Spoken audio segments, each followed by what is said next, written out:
How is it going, everyone? Welcome to episode 37 of the Play by Play podcast. I'm Diego Gallegos, where today we will be doing an instant reaction and review of the first round of the 2024 NBA draft. The first round just ended. Baylor Shireman got picked with the 30th overall from the Boston Celtics. So I've gotten off my bed, I've gotten in front of the camera, and I'm here to give you guys my full review. Before we start the episode, if you guys are watching this on YouTube, please feel free to subscribe, like the video, comment, let me know what you thought about tonight's draft. And if you'd like, please go ahead and follow all of our social media so that you can not only get clips from the podcast, you could get instant live reactions to breaking news like I did tonight. I did several live reactions to some of the draft picks that happened tonight. The TikTok is going to be official play-by-play. The Instagram is going to be play-by-play_podcast. And the X/Twitter account is going to be play-by-play_pod0. Again, if you're looking to instant reviews, instant reactions to breaking news, clips from the podcast, please go and follow those. But without further ado, the 2024 NBA draft has now come to a close. It was a very interesting and honestly pretty disappointing night from a excitement and chaos perspective, because we didn't have very many blockbuster trades. We didn't have any blockbuster trades at all. Zach LaVine, DeMar DeRozan are still with the Chicago Bulls. Kevin Durant and Bradley Beal and Devin Booker are all with the Phoenix Suns. Golden State didn't trade for a big superstar. Houston didn't trade for a big superstar. Thunder didn't trade for a superstar. There was no real big trades. But what it lacked in with trades, there was definitely a few surprise draft picks going in, just like there normally is every single year, that were some were questionable and some in the moment were questionable. But then moving forward, I think you could definitely see the reasoning behind what the teams wanted to accomplish with their draft pick. But it all starts with number one. It all starts with the number one overall pick, and that was with the Atlanta Hawks. And they made it pretty clear that they were not going to trade down. They were not going to trade out for a superstar. Trae Young, they did not trade him tonight. And there was a lot of speculation on who they were going to take. Zachary Risacher was in play. Donovan Clingan was in play. I myself, for months, I have truly believed that Alex Sarr not only was going to be, but deserved to be the number one overall pick with his talent being a rim protector. But I think that they believed with him refusing a workout, they didn't want to miss this golden opportunity. They wanted to get somebody that they knew the full potential and full play style of. And so with the number one overall pick, they ended up going with Zachary Risacher, the Frenchman small forward. And a couple of days ago, even a couple of weeks ago, I did not like this pick at all. I wasn't very huge on Risacher as a player, just didn't feel like his shot creating, his ceiling perhaps was that of a number one overall pick. But now looking at this from Atlanta's perspective, with them not trading Trae Young, and there still is time, free agency is right around the corner. With them not trading Trae Young, they're standing put with their team. And because of that, I think they're looking for more of a 3-and-D guy off the wing, somebody who's going to be able to catch and shoot. And he did have a very good performance at the end in the French playoffs. There just wasn't a lot to go off of in terms of him creating his own shot. But with him being able to spot up, I think they're looking at it more of, we cannot draft the guy in Alex Sarr that is going to hold the ball, take up touches. We're going to need a guy that is going to be able to, at least play his role for the next couple of years while we have Young and Murray on the roster. And Risacher is going to do that. He's the 3-and-D guy. He's going to be able to catch and shoot. He's just going to be able to sit there and do his job. He's going to be like a Bogdanovich brother almost, just a pure three-point shooter who's going to be able to play defense and is going to be able to develop his frame over the next couple of years. So I think that was the mindset. Clingan, while I think that they were very interested in him as a rim protector, would have allowed them to go out and actually expand on trading somebody like Clint Capella. I just felt like that they felt that the value was not there. So they ended up going Risacher number one. Again, did not like the pick a couple of weeks ago, but have come to appreciate him more as a player with the position that the Atlanta Hawks are in, with staying put with Trae Young and DeJounte Murray, which led Washington to kind of have Alex Sarr fall into their laps at number two. They go with him at number two, and they had a very, very busy night. They made a trade before the draft. They went ahead and they traded Deni Avdija to the Portland Trailblazers for Malcolm Brogdon and the 14th overall pick. A trade that in the moment was a little bit puzzling, but as we'll get to their future draft picks, I kind of understood where they were coming from. And I think that they ended up getting some great value for it. But they trade off Deni Avdija and they get Alex Sarr now, who's looking to be their main center. I see them sliding him over to center, putting Kyle Kuzma at that 4 position. And he's a guy that is obviously going to be able to help a team in the Washington Wizards who were last in the NBA last year in defense. This is a defensive guy, a rim protector. That's what they're looking at him as. And he's also, because his offensive game is a little bit more weaker than his defensive game, because they have guys like Jordan Poole, Kyle Kuzma, and the other guys that they drafted later on, he's not going to be asked to do as much offensively. He's really just going to be used kind of as a dunker spot. He's not going to be used where, as in Atlanta, I think it would have been used more as a guy that would have had to shoot shots from the outside. And while he's decent at it, I just don't feel like that's his strength. So I think Washington is going to be able to do a good job playing off of his strengths, playing at the 5, being a rim protector, helping out guys who maybe aren't as defensively responsible like Jordan Poole, and just being able to upgrade that defense. They got a really great talent. Number 2 is solid value. I really like them there. And then you move to teams that you didn't know really what direction they were going to go in, simply because there were a couple of teams that you didn't feel needed a young player. And that started with the Houston Rockets at 3. Jalen Green, Jabari Smith Jr., the Thompson brother, Alperen Sengun. This is a very, very young team that began to add on experience last year by signing Fred VanVleet, who had a very solid year, and Dillon Brooks, who was a little bit quiet, but kind of executed that role of just being a defensive veteran to help teach those younger guys. So I was very interested to see where they were going to go. And they ended up going Reed Sheppard, number 3. It was kind of rumored throughout the week. There was a lot of people who had Reed Sheppard rising up their boards. And again, it was another pick that I felt like was maybe a little bit high, but in the moment, once I got to think about it a little bit more, it's perfect because he's not a guy that is going to step on people's toes. And I think that they have realized that, they have found their scorers. Sengun's a great scorer. Jalen Green's a great scorer. There's rumors of them possibly going after Kevin Durant. So if they pull that trade off, Kevin Durant is going to be a great scorer. And Sheppard is just somebody who is going to make the right basketball play. He's very, very unselfish.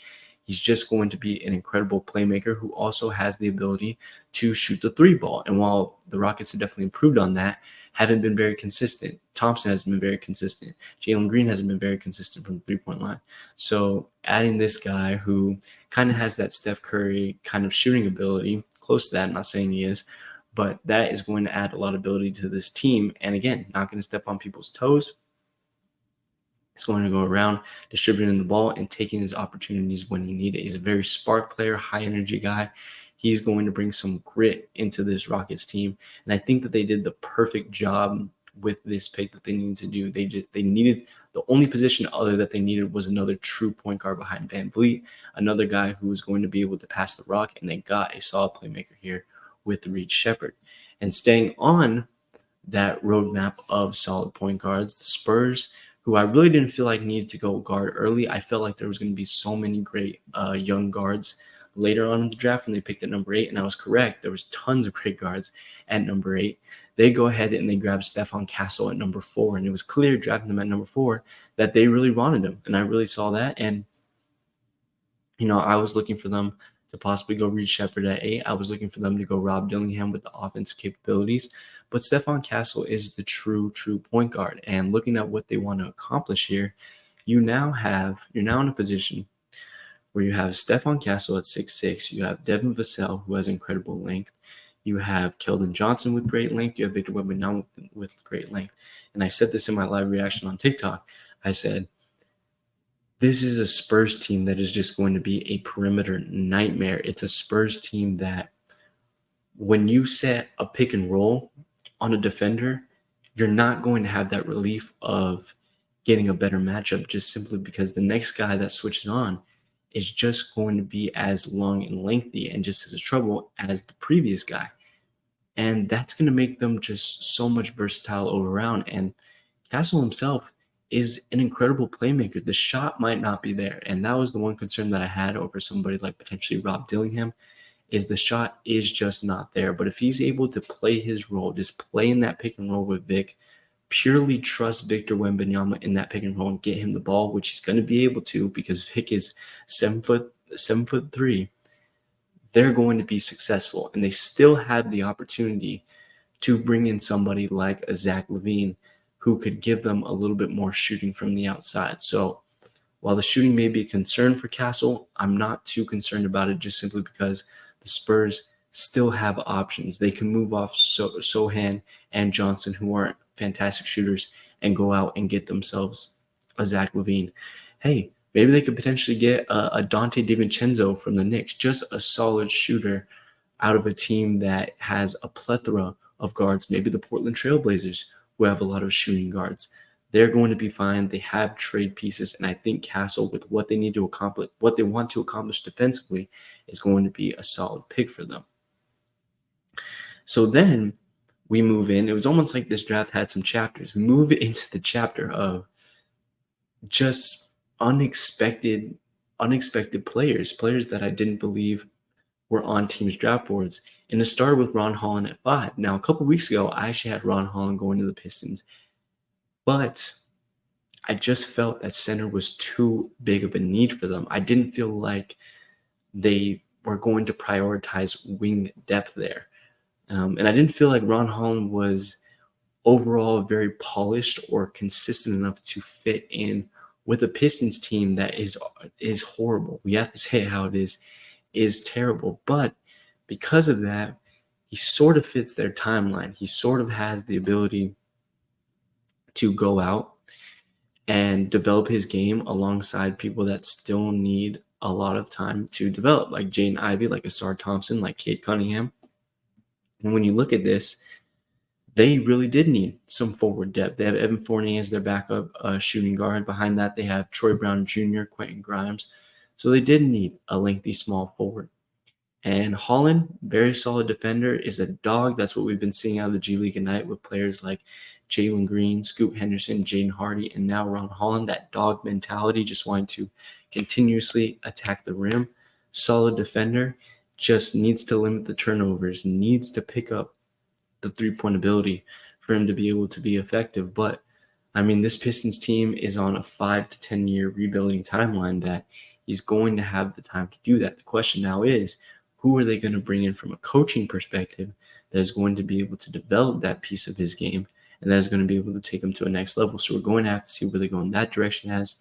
I've already spoken on the coaching perspective in Detroit. Check out the last episode that I made. Actually, 2 episodes ago, where I made about the coaching vacancies in the NBA. But that's really going to be on Detroit, is them being able to get the right coach to come in and develop him. Then you move to the Charlotte Hornets, who I think had a lot of potential to get a very solid player here. You have LaMelo Ball, who has been very, very injury prone throughout his entire career. Brandon Miller had a solid career. But they go out, they get Tidjane Salaün, and it was a very, very questionable pick for me, just seeing as there's not really a huge positive with him. There's not really a strength. He's really just a pure athlete that is above average at everything, above average shooter, above average slasher, above average defender, has solid length, don't get me wrong, but is somebody that is just so raw. But again, going back to it, that is the timeline that the Hornets are on. Really, the only young piece that you have is Brandon Miller. You need to add on more to that. We don't know what the status of LaMelo Ball is going to be. We don't know what he's going to be able to accomplish in terms of staying healthy throughout the next couple of years. And if they possibly trade LaMelo Ball away, that is going to give them even more time as a timeline. They're going to move on to a Pistons timeline of a 5 to 10-year rebuild. And Salaün is going to have that ability to develop it. So again, in the moment, it was very questionable. But when you think about it, it's really the perfect pick from a timeline perspective. Then you move on to the Portland Trailblazers, who go ahead, they get Donovan Clingan. And I think that they were as surprised as I was that they got Clingan at 7. I definitely thought that he was a lock at 5. But after the Pistons passed up on him, it was really consistent that Detroit passed on him. He was going to go to Portland at 7. And that's what ends up happening. Again, I think it was a little bit questionable just because there was a huge need for forward before the draft happened, but they make the trade for Avdiha. I think that's great. The dude had a incredible previous season, which I like. He really came alive offensively. And so now you have Scoot Henderson, you have Anthony Simons, you have Shaden Sharp, you have Danny Avdiha, and now you plug in Donovan Clingan, who again is going, like Alex Sarr, is going to reinforce that defensive idea, because guys such as Anthony Simons and Shaden Sharp just aren't very effective at that right now. Scoot Henderson is a decent defender with, again, that dog mentality that he gets from the NBA G League Ignite. But this Portland Trailblazers team isn't very responsible defensively. So I understand the need to go out and get a more offensive guy, seeing as they have been a little bit bad at three-point shooting. But Clingan, the value at 7 is crazy. They needed a center. Ayton is not shown to be very reliable. He's not shown to be the guy that we thought he was going to be. And they go out and they try to reset, and they get their new franchise big man.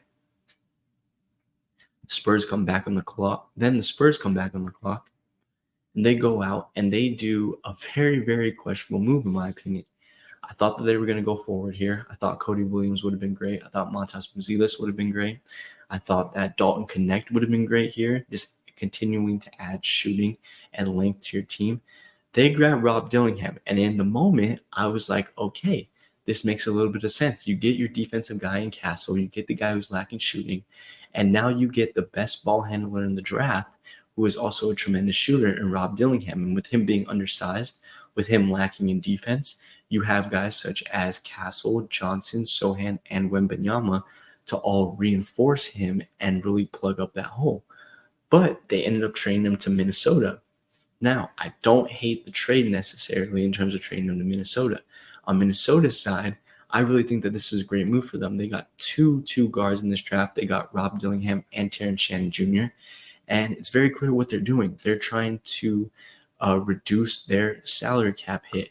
They see that Anthony Edwards going to be a big contract guy. Karl-Anthony Towns, Rudy Gobert, Naz Reid is looking for a huge contract as well. And I think that the guy that they really see that they can dump off is Mike Conley.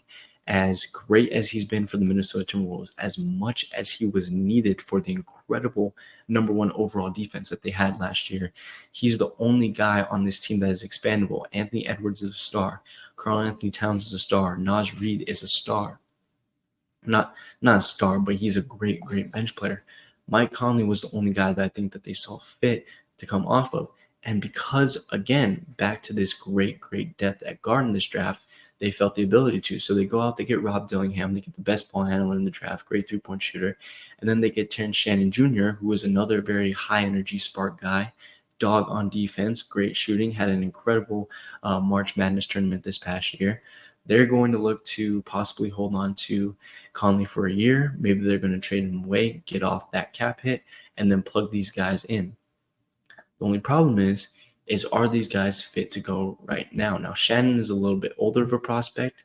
I think Dillingham, while he's a little bit more polished offensively, his defensive game leaves a lot to be unseen. You have the big help there, Karl-Anthony Towns and Rudy Gobert and Naz Reid defensively, but are they going to be able to plug in and contend right away? That is the only question, because when you go cheaper, when you go younger, you're going to have to take more time to get these guys up to speed into the NBA. So it's going to be interesting to see there. But for the Spurs, you traded Rob Dillingham for a 2031 first-round pick, a draft that is 7 years away.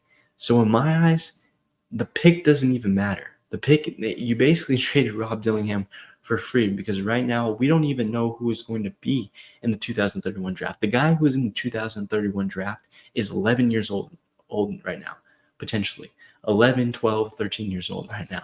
It's a draft pick that just is completely irrelevant.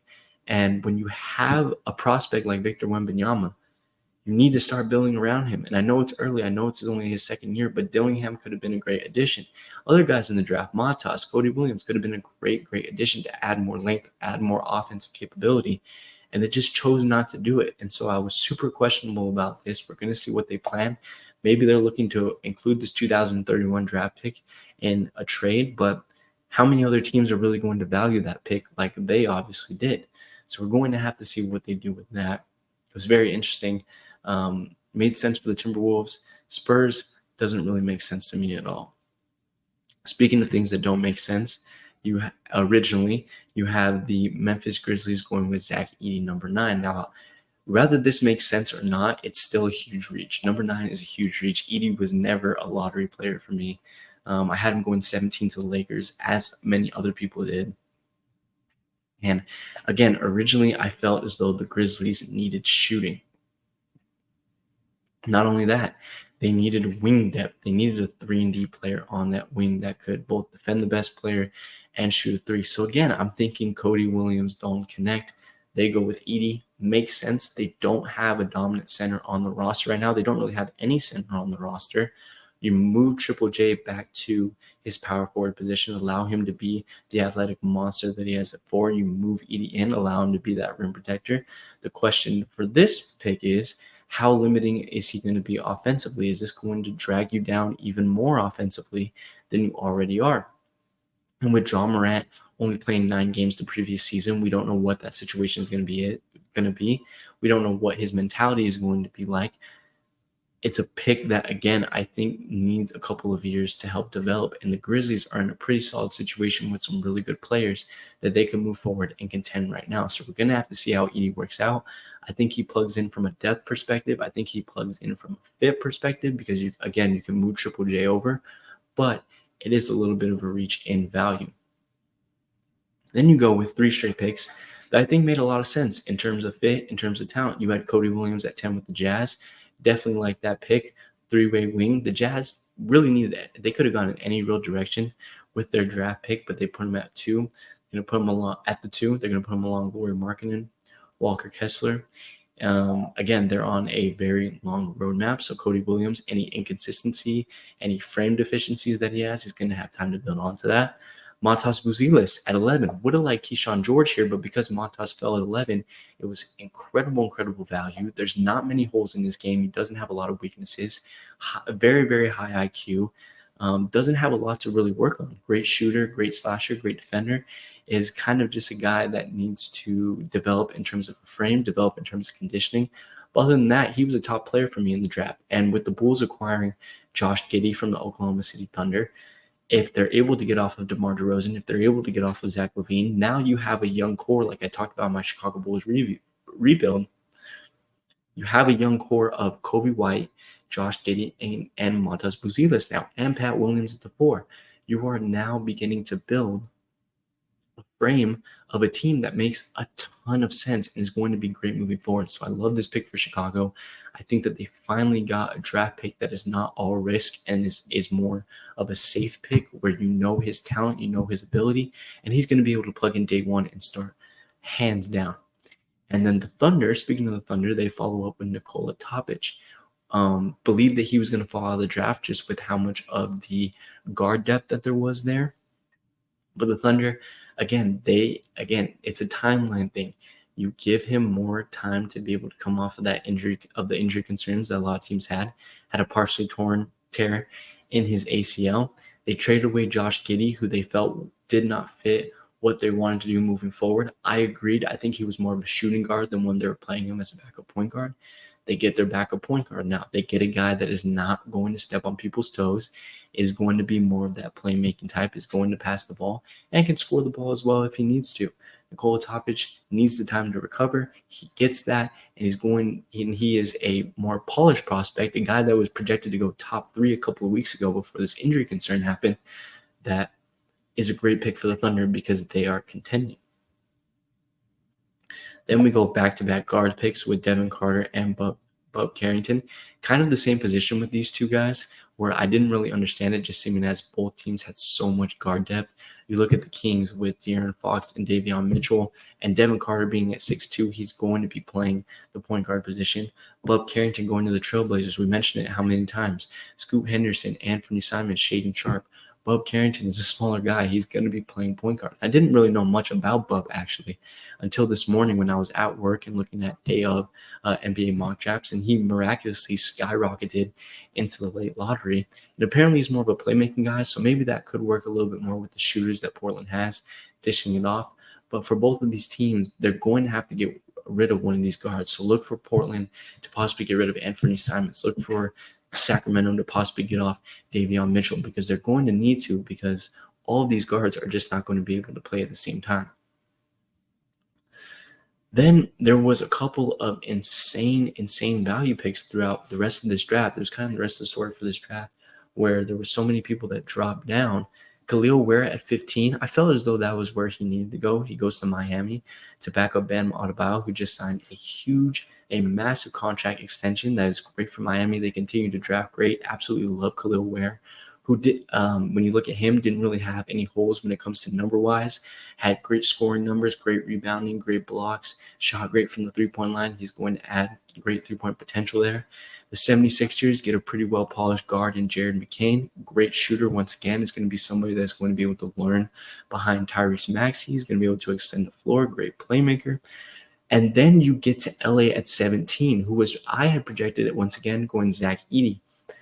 But when you get to 17, I'm looking around and I'm going, what the heck is happening with Dalton Connect? And I'm going to be potentially following a story throughout the next couple of days, because I do not understand for the life of me. There must have been something up, because there's no way that he fell to 17. I had him going number 7. So many analysts had him going in the lottery, and he falls all the way to the Lakers at 17. JJ Redick pretty much just drafted himself. He got a great first rookie here to go ahead and develop for his future once LeBron is gone. Even when LeBron is here now, Connect is going to be incredible to back up at that forward position. I think he automatically replaces Cam Reddish, who has not been consistent in his NBA career from the three-point line. You have a near 26 per game scorer, an energy guy who just brings the energy out under the bright lights, almost like an Austin Reeves, who was emerging as an energy guy a couple of years ago when he first rise onto the scene. They're getting basically Duncan Robinson here, which I love. It's what they need. They need more shooting. It's what they were lacking in the playoffs. It's what they were lacking throughout the regular season. They get an incredible shooter here in Dalton Connect. 17 is amazing value. Sure, there's some defensive efficiencies, but when you have LeBron James, when you have Anthony Davis, when you have defensive guys that are there, such as Gabe Vincent, there's totally no need for him to be an incredible defender. Lakers got a steal here at 17. The Raptors get a steal at 19 with Jacoby Walter, another incredible defensive guy. They continue to add to just another young core. They're on a long timeline again with this rebuild, so they get him there. What else do we got here? We had the Denver Nuggets trading up at 22. That was my team. They ended up getting DaRon Holmes at 22. They traded with the Suns. Up 6 draft picks, which again shows you that they wanted him. They wanted DaRon Holmes there. My only question with this, I would have loved Kyle Filipowski out of Duke for them. Where do you play Holmes? He's 6'8", incredible offensively, is pretty liability defensively. If you want to play him at the 4, you kind of already have Peyton Watson there for that. If you want to play him at the 5, I just think he's too undersized. So that's why I thought that Filipowski would have been better, because his natural position is listed as center. So they are looking for him to potentially back up Jokic. I just don't get it from perspective. I think Filipowski would have just given you a better opportunity to back up Jokic right away and contend for a championship this year. So we'll see where they're going with that, where they're going to play him. And that was kind of what happened in the later draft, is you had a couple of questionable picks. The Bucks drafted A.J. Johnson, somebody who looked like a kid. I'm not going to lie, looked like a little kid coming out of the crowd and shaking Adam Silver's hand. And he's 18 years old. He went to the NBL this year, didn't have a lot of playing time. He didn't get a lot of experience, but as the guys on set were saying, this is purely a potential pick for them. And when you have Giannis, when you have Chris Middleton, he has time to develop. He has all the time he needs to develop behind this older squad. And he's going to be able to learn from some incredible veterans from Milwaukee. You had, just running through the list here, you had the Knicks, who had interesting back-to-back picks with Pacome Diatte and Dylan Jones, 2 guys who are also just very unproven or very interesting. You had the Phoenix Suns trading back at 28, getting Ryan Dunn, who I think is a very pure athlete. And then you had the last 2 picks in the draft were 2 guys who, again, was very surprised fell back. and was very, very surprised got drafted so late. And it was Collier at 29 and Baylor Scheierman at 30. The Celtics got a steal at 30 with Scheierman. Incredible shooter. It's just going to add on again to that incredible bench depth that they already had this year. And Collier is somebody who I had potentially going in the lottery. He falls all the way back to number 29. I think it was just the shooting deficiencies that teams really didn't like out of him. So he falls back to 29. He can potentially pair up with Keontae George back there and create an incredible defensive backcourt. So the Jazz do good there. You had Keyshawn George falling to 24. He ends up going to Washington. So again, we move back to Washington where they trade off of Avdija. They get Bub Carrington to be their one. They have Jordan Poole at their two. They now have Keyshawn George, I apologize, as their main wing. You have Kyle Kuzma at your four, and now you have Don McClingan at their five. So they potentially got a pretty solid young starting five core out of this. And George is one of my favorite prospects of the draft. I talked about him all the time. You guys know this. Super raw, but an incredible shooter, can play great defense. Great length at 6'8", attacks the basket really well. And again, with the timeline that the Wizards were on, it just made sense for them at 24. And that kind of concludes it. That kind of was the quick run through, my quick reactions.